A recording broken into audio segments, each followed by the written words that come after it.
Americans don't like to talk about money. In this abstract or executive summary, I'll discuss the topics featured in my full-length 26-minute video, link in the description below. Americans don't like to talk about money. Please watch that after this for more information. Have you ever noticed how uncomfortable it can be to talk about money? Society has taught us to keep our salaries, bills, loans, savings, and debts in secrecy, and we don't really know how much of money the government takes in, or what it really does with it, or what the government really does for that matter. We know some things, but certainly not all. But what if I told you that learning to talk openly about money is crucial to combat the ever-increasing concentration of wealth, as well as climate change? By breaking the silence and discussing finances openly, we can bridge the gap between the haves and the have-nots. You'll be surprised to realize that most of us really aren't that far apart. We all desire a certain standard of living for ourselves, our loved ones, and future generations.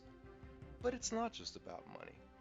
It's about embracing our political power and accepting everyone's equality and right to exist with human rights and dignity. There's only one race. Race is a construct. Our chromosomes are 99% the same. We're all one race. And equality is something that we all should hold dear, and we all want the same things. We all want clean, safe streets, clean air, clean water, safe environment, less politics, and more listening to the voters.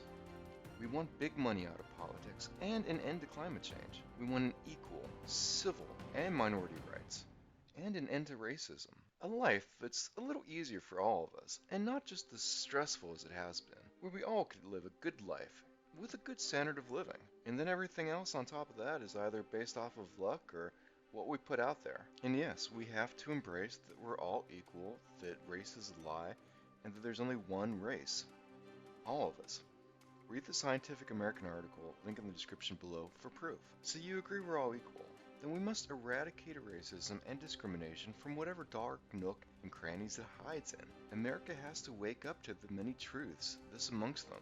Race is just being used as a political weapon to keep us divided, to keep us fighting ourselves, and not the rich. We must learn about politics, get involved, and vote for leaders who prioritize the well-being for all. And speaking of wealth, it's time to address the Republican elephant in the room, the wealthy. By implementing a much higher tax on the wealthiest amongst us, we can redistribute wealth and ensure equality for everyone. Nobody deserves to make more money than they can spend in several lifetimes. This is not about punishing success, but about creating a fair society where everybody has a chance to thrive. Yet there's another critical issue we must confront: man-made climate change.